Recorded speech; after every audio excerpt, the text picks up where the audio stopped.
यज्ञ के माध्यम से, अनुष्ठान के माध्यम से, जप के माध्यम से, तप के माध्यम से, योग के माध्यम से यहां से लाभ पहुंचाया जाता है।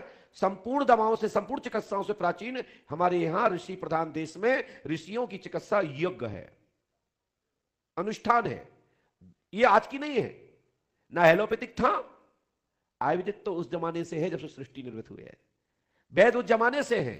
परंतु वेद के अनुसार भी धूनी देना, तपाना,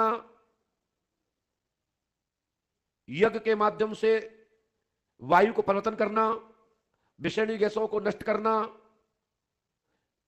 नेगेटिव एनर्जी को खत्म करना, घर को पवित्र बनाना, पंच तत्व के शरीर को पवित्र कर सुगंधिष्ट बना करके उसको प्रफुल्लित करना, उसके माइंड में चल रही नेगेटिविटी उसको खत्म करना, ये हमारे यहां यज्ञ विधान प्राचीन काल से है।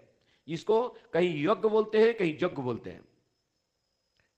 कुछ लोग घर पे ही करते हैं, अपन गायत्री मंत्र का जप करते हैं, गुरु मंत्र का जप करते हैं, दिए हुए ऋषि महर्षि और संत योगी सन्यासी आचार्य किसी भी विद्वान महापुरुष के द्वारा आपको उपचार दिया गया है, तो उसके माध्यम से धूप गूगल की कपूर की आहुति देकर के, धूनी देकर के घर को पवित्र करते हैं, वातावरण पवित्र शुद्ध करते हैं। यह हमारे यहां प्राचीन पद्धति है।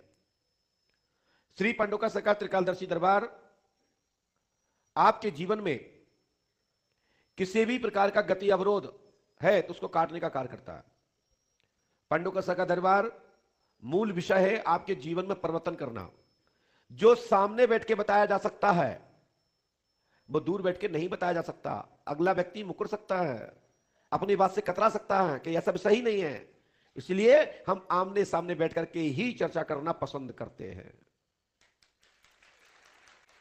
कई नास्तिक प्रवृत्ति के लोग हैं, महाराज जी हमारा ऐसा है ही नहीं, महाराज हमने ऐसा किया ही नहीं, तो आप उसके ऊपर गन तो लगा नहीं दोगे, नहीं ऐसा ही है तो मैं आपको शूट कर दूंगा। नहीं मानना किसी को तो नहीं मानना। यदि अपने जीवन में भला चाहते हैं, अपने जीवन में सफलता चाहते हैं, तो जब मैं कुछ बताता हूं सही हो तो स्वीकार करिएगा और गलत हो तो नकार दीजिएगा, नहीं तो उसमें तुम्हारा परिवार, तुम्हारा समाज, तुम्हारा कुटुंब आपको नाना प्रकार की दही दृष्टि से देखेगा, आपको जीने नहीं देगा। यदि गलती हुई है तो स्वीकार कर लेना चाहिए, जिससे समाधान हो जाता है। आप बीमारी होने के लक्षण के कारण नहीं बताओगे तो डॉक्टर भी आपको दवा नहीं देता। डॉक्टर भी पूछता है कि आपने खाया क्या है, आपका क्या काम है, आपकी दिनचर्या क्या है, और उसके पीछे भी पूछता है कि आप अमुक अमुक नाम का इस्तेमाल करते हो कि नहीं, अमुक अमुक नाम की चीजों से आप सेवन करते हो क्या खान पान में। तो आप कहते हैं हाँ, तो उसकी दी हुई दवा फलीभूत हो जाती है। और आप कहते हैं ना, तो डॉक्टर सोचता है कि ये बीमारी तो ऐसे लक्षण इस प्रकार के भटकाव होने से होता है, ऐसे कृत करने से होता है, और जो कह रहा है ऐसे है ही नहीं, तो डॉक्टर की भी दवा काम नहीं करती। इसीलिए जब हम पूछते हैं कि यह परेशानी के पीछे क्या आपका यह कारण है, आप कई बार कह देते हैं, कई चतुर नहीं नहीं महाराज हमारा ऐसा नहीं है, ये तो आप गलत कह रहे हो। क्यों कह देते हो आप? क्योंकि आपकी पत्नी साथ में है, आपके पति साथ में, आपके माता पिता साथ में है। इस चक्कर में आपको हम कुछ नहीं कर सकते। ठीक है, हम भी कह देते हैं ठीक है, पर आप इलाज कराइए। आप, मैं जैसा बताता हूं, यदि सही है तो स्वीकार करना चाहिए, यदि गलत है तो स्वीकार करना अच्छी बात नहीं है। इससे आपको हानि होगी, आपके समाज को हानि होगी, तुम्हारे परिवार को नीचा देखना पड़ सकता है। इसलिए सत्य को स्वीकार करिए, असत्य को स्वीकार करने की आवश्यकता नहीं है। पांडुका सका दरबार आपके जीवन में हमेशा खुशहाली की भाव रखता है कि आप खुशहाल रहें, मस्त रहें, सुखी रहें। पांडुका सका दरबार वर्तमान की स्थिति क्या चल रही है वह बताता हूं, भविष्य में क्या हो सकता है वह बताता हूं। जो चीज में परिवर्तन होता है उसको संदेहात्मक वचन दे करके मार्गदर्शित कर दिया जाता है कि ऐसा करोगे तो ऐसा हो जाएगा और ऐसा नहीं करोगे तो ऐसा नहीं होगा। कारण कुछ चीजें हैं जो मानव के हाथ में है, उसको बदली जा सकती है, पलटी जा सकती है, लेकिन जो परमात्मा के द्वारा प्राप्त होना है उसको ना बदली जा सकती है ना पलटी जा सकती है, बस समय बता करके निश्चित किया जा सकता है। हेरा फेरी के विषय में कोई भी निश्चित गणना नहीं कर सकता, इसलिए हम कई बार बोल देते कि ऐसा हो सकता है, योग बन रहा है, लेकिन हाल में तो स्थिति पक्ष में है, परंतु लापरवाही करने पर आपको सफलता हाथ से निकल जाएगी, असफलता हाथ लगेगी। कारण क्योंकि वो मानव के हाथ की चीज है।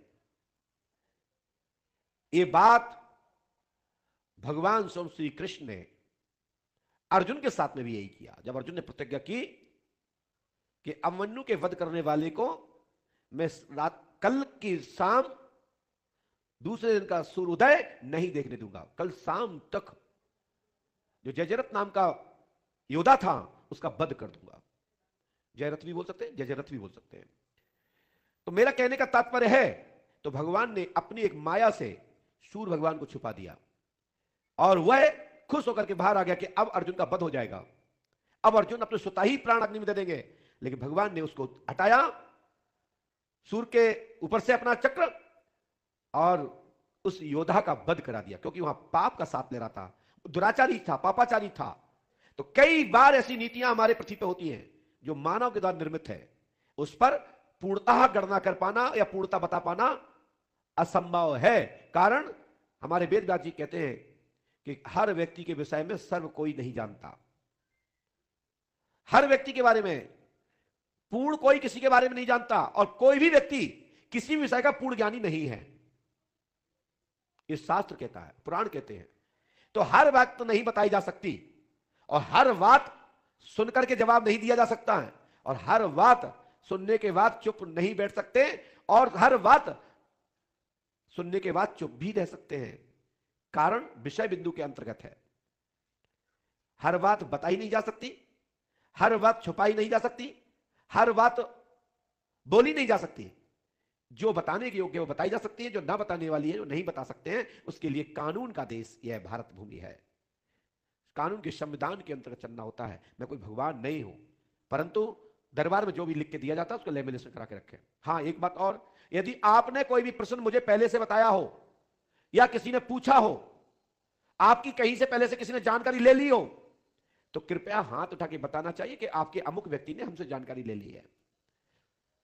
लेकिन यह बात सत्य है, पूरे भारतवर्ष में जहां भी हमारा दरबार होता है, हम ही पहले लिखते हैं और फिर पूछते हैं बताइए क्या बात है। इसके बाद चाहे तो वो दरबार की बात हो, चाहे बाहर के शिविरों की बात हो, चाहे हमारे निज निवास पर वीआईपी मुलाकात में हो, हमारे यहां कोई भी व्यक्ति, यहां तक कि मैं स्वयं भी आपकी जानकारी पहले नहीं लेता हूं। हमारे मन में आएगा उतना लिखूंगा, किसी के दबाव में नहीं लिखता कि आपके 4% और लिखना ही है। मैं इसके जिम्मेदार नहीं हूं। हमें जो आवश्यकता लगती है, जो आपका विषय प्रथम प्रमुख रूप से होता है, वह मैं अवश्य बताता हूं। चाहे दुनिया का कितना बड़ा ज्ञानी हो, चाहे कितना बड़ा दुनिया का कितना बड़ा विज्ञानी हो, चाहे कितना बड़ा शोधकर्ता रिसर्च करता हो, मूल विषय को मैं कभी नहीं छोड़ता हूं। इसलिए दरबार में जिसका नंबर आए, मेरे बगल में बैठो। मेरी बैठने की ऊंचाई आप देख सकते हैं कि हमसे बैठने वाला व्यक्ति हमारे घूटे से आता है।